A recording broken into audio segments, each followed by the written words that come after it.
méditer sur la foi de l'enlèvement, la foi pour être enlevé quand le Christ va apparaître. Nous disons ceci. Or, la foi est une ferme assurance des choses qu'on espère, une démonstration de celles qu'on ne voit pas. Pour l'avoir possédé, les anciens ont obtenu un témoignage favorable. C'est par la foi que nous reconnaissons que le monde a été formé par la parole de Dieu, en sorte que ce qu'on voit n'a pas été fait de choses visibles. C'est par la foi qu'Abel offrit à Dieu un sacrifice plus excellent que celui de Caïn. C'est par elle qu'il fut déclaré juste. Dieu approuvant ses offrandes, et c'est par elle qu'il parle encore quoique mort. C'est par la foi qu'Enoch fut enlevé pour qu'il ne vit point la mort, et qu'il ne parut plus parce que Dieu l'avait enlevé. Car, avant son enlèvement, il avait reçu le témoignage qu'il était agréable à Dieu. Or, sans la foi, il est impossible de lui être agréable, car il faut que celui qui s'approche de Dieu croit que Dieu existe et qu'il est le rémunérateur de ceux qui le cherchent. Amen. Amen. Nous allons prier. Tendre Père Céleste, nous te disons merci, toi qui nous as rassemblés ce matin devant ton trône de grâce. Bénis-nous, Seigneur, parle à nos cœurs et ramène nos pensées, nos cœurs vers toi. Que le Saint-Esprit parle à cette Église et parle à mon esprit. Seigneur, mon Dieu, tu sais que je ne connais rien. Tout ce que j'ai vient de toi. Que je trouve grâce à tes yeux, Seigneur, pour oindre ma tête et remplir ma bouche, afin que je sois un simple tuyau dans ta main ce matin, pour que tes oracles et ta parole soient annoncés en ce lieu.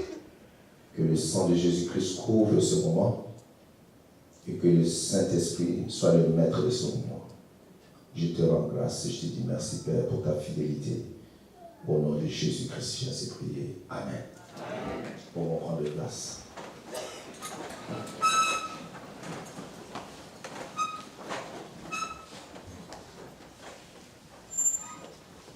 La Bible dit que la foi vient de ce qu'on entend et ce qu'on entend vient de la parole du Christ. Alléluia. Amen, amen. Amen. La foi, c'est un élément puissant et fort qui nous connecte avec Dieu, qui nous connecte avec le trône de Dieu. La foi nous permet de recevoir de Dieu sa parole et ses oracles. La foi nous permet de recevoir les instructions de Dieu. La foi nous donne la force même de marcher avec Dieu victorieusement. La foi nous permet de saisir dans le spirituel les choses que Dieu a mis à notre disposition.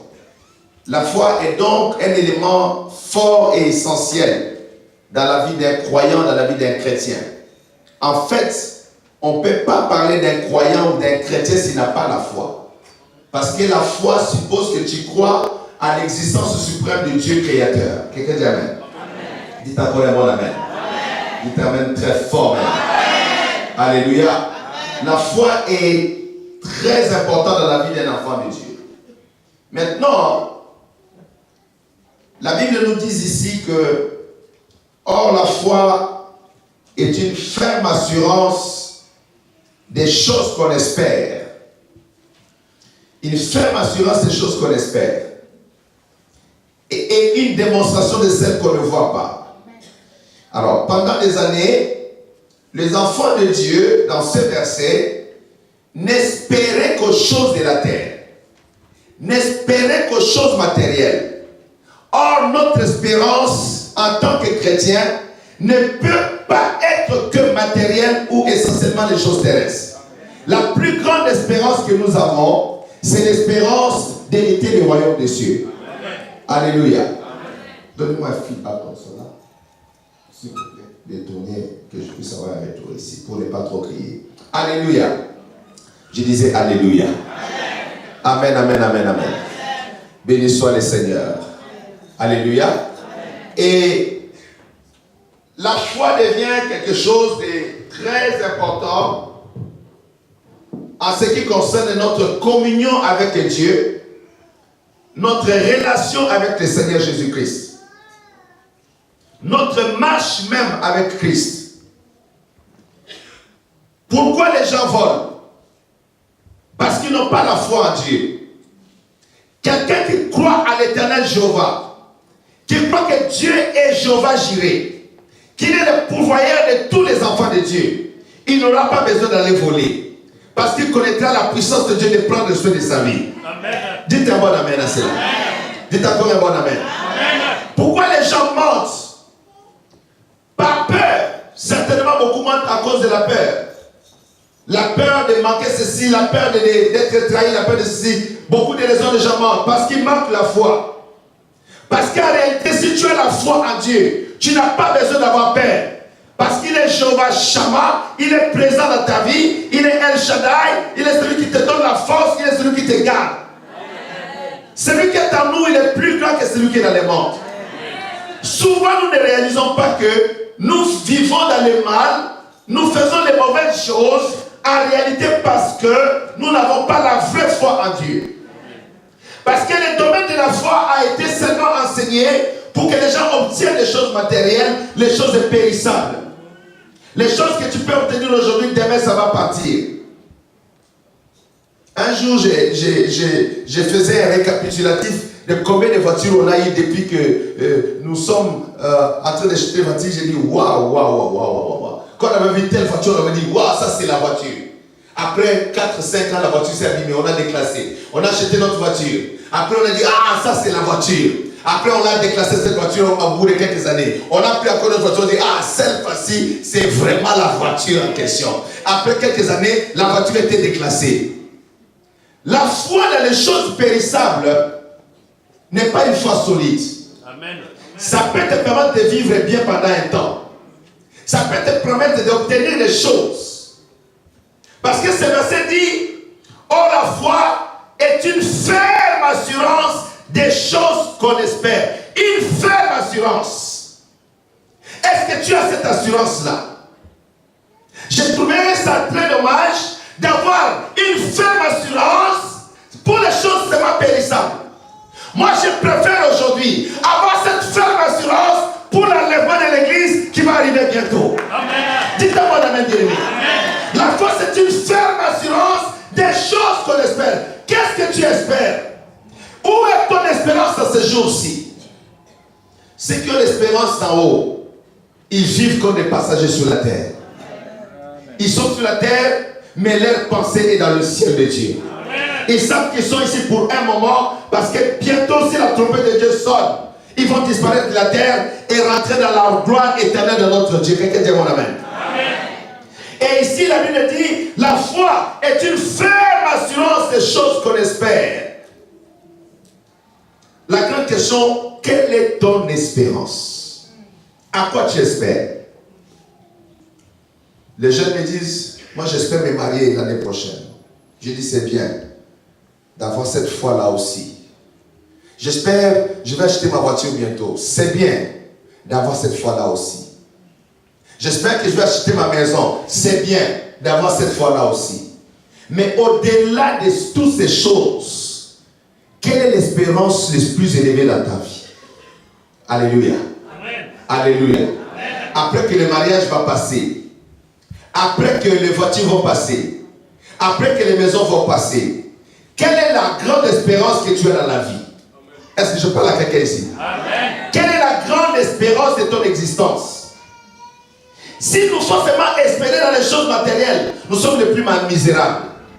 Parce que Dieu est allé construire une cité merveilleuse. Amen. Jésus a dit, je m'en vais vous préparer une place. Lorsque je vous aurai préparé cette place-là, je reviendrai vous prendre, afin que là où je suis, vous y soyez aussi. Amen. Alléluia. Amen. L'espérance d'en haut.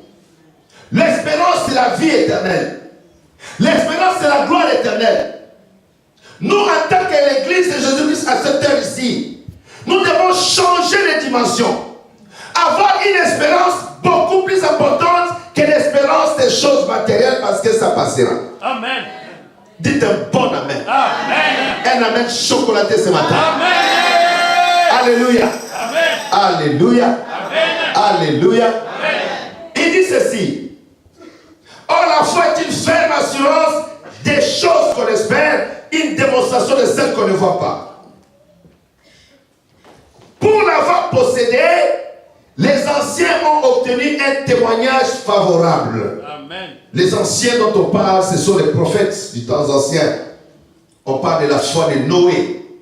Il entendit la voix audible de Dieu. Il a bâti l'arche de l'Éternel pour protéger sa famille. Amen. On parle d'Enoch qui a marché avec Dieu pendant 300 ans. Amen. On parle de la foi d'Abraham qui est devenu l'ami de Dieu par la foi. Amen. Il était un homme intègre et juste devant Dieu. Il craignait Dieu. Il marchait dans l'obéissance à la parole de Dieu. Je parle à quelqu'un ce matin. Amen. Dites un bon amen. Amen. Ces anciens-là, on parle de la foi d'Abel. Ils ont obtenu un témoignage favorable devant Dieu. Amen. Mais quand tu observes ces gens-là, leur espérance, leur foi n'était pas basée seulement sur les choses dans la terre. Amen. Ils cherchaient plutôt de marcher avec Dieu et d'atteindre Dieu dans leur vie. Amen. Dites bon amen. Amen. Leur objectif c'était Dieu. Le Dieu qui leur parle dans leurs rêves. Le Dieu qui leur parle audiblement. Comment connaître ce Dieu-là? Comment marcher avec ce Dieu-là? Amen. Comment vivre pour ce Dieu? Amen. Comment vivre avec ce Dieu-là? Amen. Alléluia. Amen. Alléluia. Amen. Alléluia. Amen. Le jeudi, je parlais ici dans l'enseignement. Abraham a vu les promesses. Il les a saluées de loin. Amen. Il a regardé les promesses. Il a salué ces promesses de loin. Il a dit, il y a une cité meilleure que celle-ci. Amen. Une cité dont Dieu est l'architecte. Dieu est l'architecte de cette cité merveilleuse. Et cette cité est construite en or massif, en or pur. Ce n'est pas une cité terrestre. Même si on peut mettre de la marbre rose ici, ce n'est pas comparable à la gloire qui est dans le ciel de Dieu. Dites-moi amen, mes amis. Amen. Et Abraham, ils ont vu ces choses, ils les ont saluées de loin. Parce que leur espérance n'était pas terrestre. Amen. Ils espéraient une cité meilleure. Amen. Ils espéraient des rentes. L'église est faible. Amen. C'est que l'église n'est pas. Il dit ceci. Il dit, c'est par la foi que notre fut enlevé pour qu'il ne vit point la mort. Et qu'il ne parie plus parce que Dieu l'avait enlevé, car avant son enlèvement, il avait reçu les témoignages qu'il était agréable à Dieu. Suivez-moi maintenant. Il y a foi et foi. Comme j'ai parlé depuis le début. Est-ce que tu as la foi de l'enlèvement? As-tu la foi de l'enlèvement? Es-tu armé de la pensée que si Jésus revient aujourd'hui, tu dois partir de la gloire éternelle de Dieu? Es-tu déterminé par la foi? As-tu une ferme assurance que si la trompette de Dieu sonne aujourd'hui, moi qui est là, en tant qu'enfant de Dieu, je dois rentrer dans la gloire éternelle de Dieu? Est-ce que cette pensée anime ton esprit? Est-ce que c'est une préoccupation pour ton âme? La Bible dit ici, c'est par la foi que Enoch fut enlevé. Et la Bible nous enseigne dans le livre de Genèse 5, nous allons parler là-bas, suivez-moi seulement, qu'Enoch a marché avec Dieu pendant 300 ans. 300 ans, cet homme a marché avec Dieu.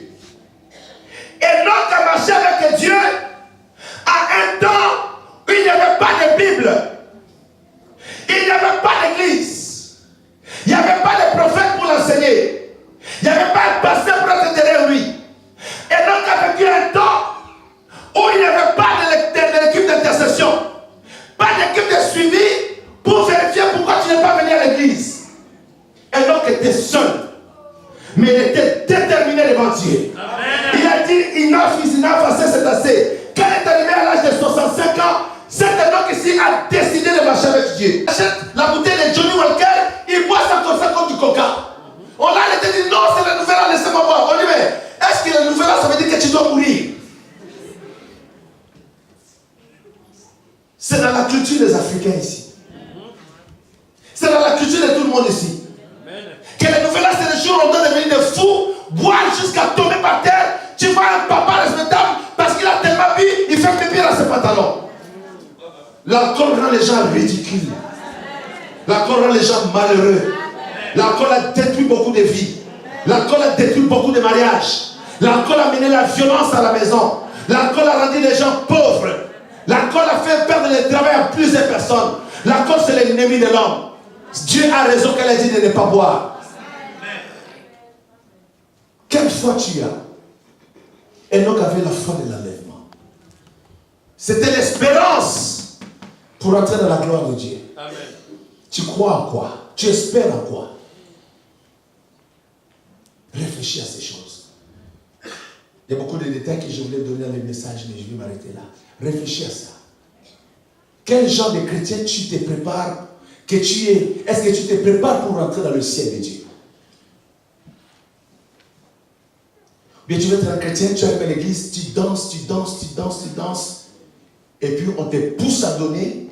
Tu ne donnes pas avec genre, on doit te pousser à donner. Tu donnes, et puis comme tu es content, tu rentres à la maison, tu as eu un bon culte. Mais ta vie n'a pas changé. Je suis allé à une fête, qui était une fête chrétienne. J'ai eu honte. J'ai eu honte. Je me suis dit, Seigneur, pardonne-nous. Nous ne faisons pas ton travail comme il faut. Pourquoi j'ai eu honte? La manière que les chrétiennes étaient habillées à cette fête-là. La manière que les chrétiennes étaient habillées. J'ai eu honte. Je me suis dit, est-ce que ça vaut la peine d'être un pasteur? Ou bien, les chrétiens vont trouver que le docteur Jacques est un extrémiste. Il donne un message extrême. Tu vois une chrétienne habillée, tout son dos est dehors. Habillé moulant sur son corps. Tout son corps de femme est exposé devant les gens. D'autres arrivent en mini-jupe. D'autres arrivent en pantalon très très serré. Tout son corps, ça, son anatomie de femme est exposée devant les gens, devant les regards des gens. Ce qui est pire, même les femmes mariées habillées comme ça. Ce jour-là, j'ai eu honte, j'ai dit, Seigneur, est-ce que ça vaut la peine? Si le christianisme c'est comme ça, je préfère rester même à la maison. Parce que les chrétiens ne savent pas pour qui ils s'habillent. Tu t'habilles pour quoi? Tu t'habilles pour qui? Amen. Est-ce que tu t'habilles pour que les autres hommes te voient? Ou bien tu t'habilles pour Dieu? Amen. À partir d'aujourd'hui, habille-toi pour Dieu. Amen. Je parle à quelqu'un ici. Oui, on peut acclamer la parole de Dieu. Habille-toi pour Jésus-Christ. Habille-toi pour le Seigneur. Habille-toi pour le roi des rois qui est bientôt. Quand tu t'habilles, mets-toi dans le miroir, demande-toi Saint-Esprit, est-ce que tu acceptes que je sorte comme ça? Demande-toi devant le miroir, Saint-Esprit, que tu acceptes. Amen. Et j'ai appris qu'il y a des hommes chrétiens qui obligent leurs femmes à s'habiller sexy. Ici à Paris, là. J'ai appris ça. Des hommes chrétiens. Je ne parle pas des païens, je parle des hommes chrétiens qui obligent leurs femmes de s'habiller sexy. Je dis, mais quel christianisme c'est? Une chrétienne s'habille pour Jésus. Amen. Tu regardes ton habillement, l'allure de tes vêtements, tu couvres ton corps décemment pour Dieu. Tu dis, Seigneur, je vais m'habiller pour toi. Amen. Jésus-Christ est mort à la croix. Jésus est mort à la croix. Tu t'habilles pour qui? Pose-toi la question. Tu t'habilles pour qui? Tout ce que tu fais, tu le fais pour qui? Si tu le fais pour Jésus-Christ, tu auras ta récompense devant Dieu. Amen. Et la porte du ciel te sera largement ouverte. Amen. Tu verras la gloire de Dieu. Suivez-moi, je suis en train de clôturer. Dans les églises où on laisse les filles, les jeunes filles, les jeunes dames s'habiller, être presque nues dans l'église, c'est là que vous trouvez que le taux d'impudicité, d'adultère est élevé dans ces églises-là. Parce que c'est toléré. Parce que les pasteurs n'ont pas le courage, n'ont pas le message de dire que non, enfant de Dieu, ce n'est pas comme ça que vous devez vivre. Parce que souvent, ces pasteurs-là aussi, ils aiment ces enfants de Dieu. Ils appellent plusieurs femmes à l'église. Et c'est ça le phénomène. Et quand tu regardes, c'est la tolérance de ce qui est non scripturel, de ce qui n'est pas dans la Bible. On laisse les enfants de Dieu s'habiller n'importe comment. Parce qu'on dit, mais on est à Paris, Pasteur Jacques. Pasteur Jacques, tu ne sais pas que c'est Paris ici? Oui, je sais que c'est Paris. Mais vous, vous êtes les enfants de Dieu. La Bible dit, Jésus dit que vous êtes dans le monde, mais vous n'êtes pas du monde. Dites amen à la parole de Dieu. Dites amen contre la parole de Dieu. Parce que la porte du ciel est ouverte. Nous devons rentrer au ciel. Amen. Nous devons voir la gloire de Dieu. Amen. Nous devons changer notre manière de nous habiller à l'église. Amen. S'habiller décemment. Couvrir son corps. Même les hommes. Ne pas venir n'importe comment devant l'éternel Dieu. Amen. Les hommes couvrez mon corps. Ne portez pas de vestes serrées. C'est la ligne de vestes que font les homosexuels ici. Là. C'est la ligne. Il faut que les masses soient comme ça, ils marchent comme ça. Là. Vous savez comment ça se passe? Je vois des frères, sa taille c'est 56, il va porter des 50, il force la veste pour qu'ils s'en sortent. Je dis, mais c'est quoi cette histoire dans l'église? L'église doit avoir la sagesse de Dieu, l'intelligence de Dieu, changer sa manière d'être, sa manière de faire les choses pour se préparer à rentrer dans la gloire de Dieu. Dites-moi la même des amis. Le ciel va être ouvert. Et bientôt la porte du ciel sera fermée. As-tu la foi pour entrer? As-tu la foi pour entrer à l'enlèvement? L'enlèvement, c'est pour bientôt. Vous savez, toute cette mafia dans les églises, ça va bientôt s'arrêter. Amen. Quand la trompette va sonner, Pia, il y a des chrétiens qui vont rester avec le pasteur, ils vont tabasser leur pasteur. Amen. Je vous dis la vérité. Amen. Il y a des chrétiens qui vont, ils disent, moi je suis resté, et puis là, on est combien? Ah, on est 5, on est resté. Mais il paraît que le pasteur est resté, allons le visiter. Ils arrêtent le pasteur pour qu'il vienne pour le consoler, on les frappe, on les frappe, on les frappe, on les frappe très bien. Et moi, à ce moment-là, je serai au ciel. Je vais dire seulement à l'ange Gabriel, ouvre la fenêtre que je vois un peu le scénario de là. Alléluia! Alléluia! Jésus revient bientôt. Le Seigneur est à la porte. Préparons-nous ensemble pour entrer dans la gloire du Seigneur. Acclamons la parole du Seigneur.